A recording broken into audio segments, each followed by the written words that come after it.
172.5 miles per hour clubhead speed. And yes, this is a new Guinness Book of World Records, and we're going to take a look at the swing today, look at the cause and effect from this down the line view. And if you do like this type of stuff, hit that like, share, subscribe. And there's this new thing called hype, not sure what it is, but go ahead and hype the video as well. And so how we arrived at this video, well, I got down the YouTube rabbit hole. I was going to follow up on a comment yesterday about some swing theory, so I went down there and started to watch this guy's videos, and he mentioned JB Holmes. So then I said, you know, that's a cool swing, let me go watch JB Holmes. While I was searching for JB Holmes, I was looking at his statistics on how far he hit the golf ball, and he hit it pretty far. But then I remembered, hey, you know, Hank Keeney hit it pretty far too. So then I looked up Hank Keeney, and I was on YouTube looking up Hank Keeney, and I found this Hank Keeney Tiger Woods video where they were playing some Battle at the Bridges, where on that video was an old TrackMan readout unit, and it read that Tiger was at 129 mile an hour clubhead speed. So I said, man, that's pretty quick.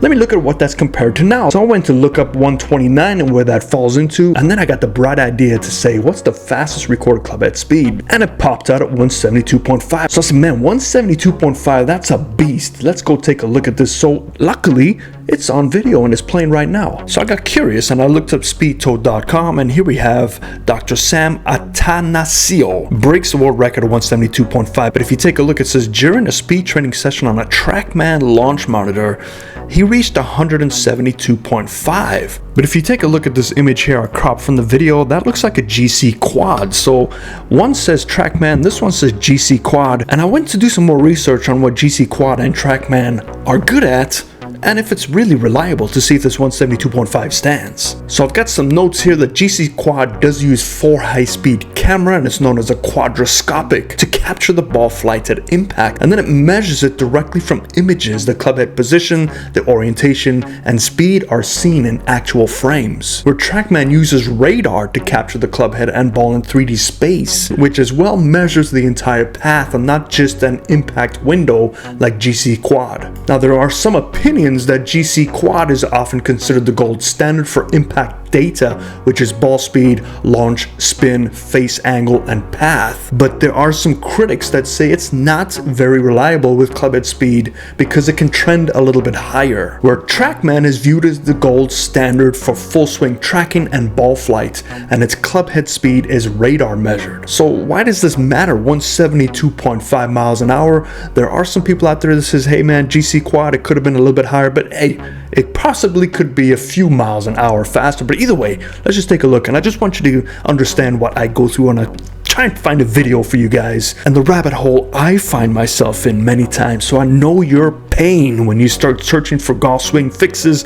Next thing you know, you're looking for King Tut's tomb, and you wonder, how did I get here? But let's take a look at that full swing. Okay, so let's just look at this swing, and I tell you what, this guy looks like he's gonna blow his intestines out of you-know-where because there's just so much effort involved. But what we're gonna really look at is how he sets up and how he utilizes his path and his plane. And there's a really, really strong grip, which helps him put himself in a position where his hands don't have to be relied upon as much, and he uses his whole body, turn and tilt, to really square that club face up, which again initiates more ground force, more rotation, more tilting down at impact, which is now letting his body be more in control of this golf swing. And look at the whipping as we finish. I don't know if that's just I don't know if that's theatrics or if that's really just to save himself, but look at the amount of flexion on that club. I mean, just back here, it's whipping around like a rubber hose.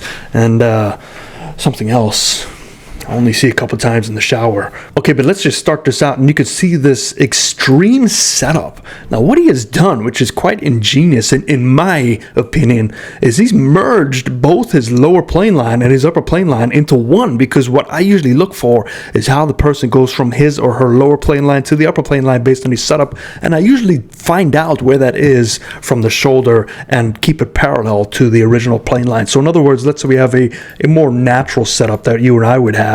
Our club would be a little bit lower, and then these top plane line would be there. But you can see this is more like that one plane-esque, Mo Norman kind of setup where hands are much higher and bring that plane up. Now, a couple things that he does that's really well. So let's look at, first of all, that spine angle. It is a nice upright spine angle, and this engages more rotation.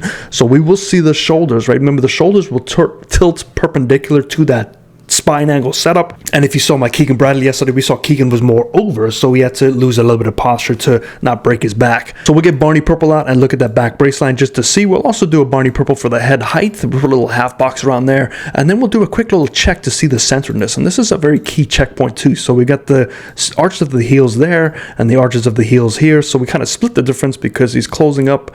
So centeredness is there. So let's redraw that centeredness line to be about there. So that's basically the center of his golf swing, and he's going to have to utilize that. Now, let's see if he does it. Let's not skip over this. Look at that grip. That left grip is almost facing the camera, so that left hand is so strong. Now, if he were to engage any sort of rotation with the forearms, that club is going to be so closed. So any slight rotation means that he has to tilt and turn to hold off that rotation. Now, some long drivers do this on purpose because the stronger they hold that club, the more they don't want that ball to go left. So they have to initiate some shoulder tilt and turn and hang back like he will do to block that. So this is kind of forcing them to do that. You can't do this with a weak grip. When you set up like this, you can see my shoulders are tilting down anyway, so that's what they're trying to get, that tilt to increase the launch angle. And B, when you start like this, your hands naturally want to roll open. So he's starting with everything open already and getting that position, and he's just basically trying to hold that position all the way through as much as he can while he tilts and turns. But let's take a look at this takeaway. We see, look at that. I can see his time on his watch if he's wearing a watch.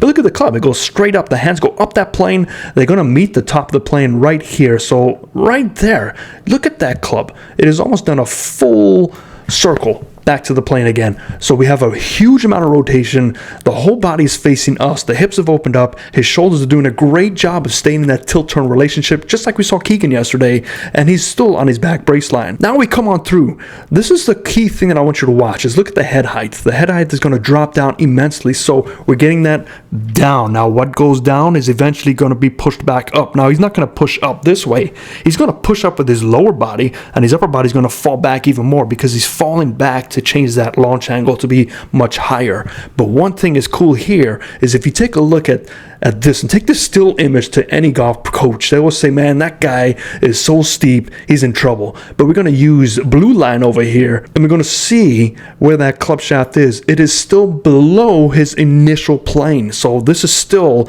inside to out. Now it's way steep compared to where his body position is, but where he started, who cares? Because from here, watch the club. The club's going to go straight underneath that, swing more up. We can see the hands are just holding on for dear life while the body is starting to rotate. So let's clear these up. Next frame over, we will see he's still in that nice posture. He's putting the back brace line up, and we know there's an extreme amount of tilt because look at the hands are moving out this way because of that tilt. Remember, tilt, get your hands to move out this way. Turn, get your hands to move out to the left. So tilt to the right, turn to the left.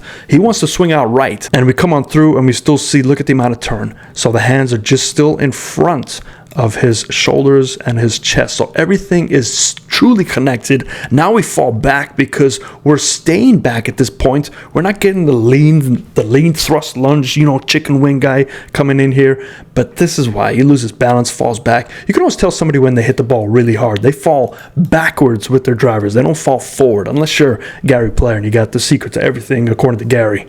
By the way, I got a good story about Gary. I'll tell you next time. So what can you learn from this swing? That setup is everything, but don't set up like you're going to hit it like this guy, because you will be in a hospital, specifically for my average viewer, which I know you guys are in your 60s and 70s. No problem with that. But don't bother with this. Stick with your own setup that utilizes your strengths and avoids your weaknesses. If you can't turn and tilt, don't set up for a turn and tilt. Set up for something that requires more hand and arm action. It's okay. It's okay to have a path that's left. Who cares? As long as you set up correctly for that and utilize your misses, build your game around your misses. Hope that helped you. I'll be on a little trip this weekend, so I'm not sure if I'll get some videos up. I'll try and squeak one in every now and then. But other than that, I'll see you next time. Thanks for the support. Bears and Green. A huge thank you to these incredible supporters on the screen and to you watching this video. Your support helps us bring our golf curriculum to low-income children around the world at no cost to them, just like our location in Cape Flat, South Africa, in partnership with the Hillard program. Please like, share, and consider subscribing. Together, we can give the gift of golf to kids who need it the most.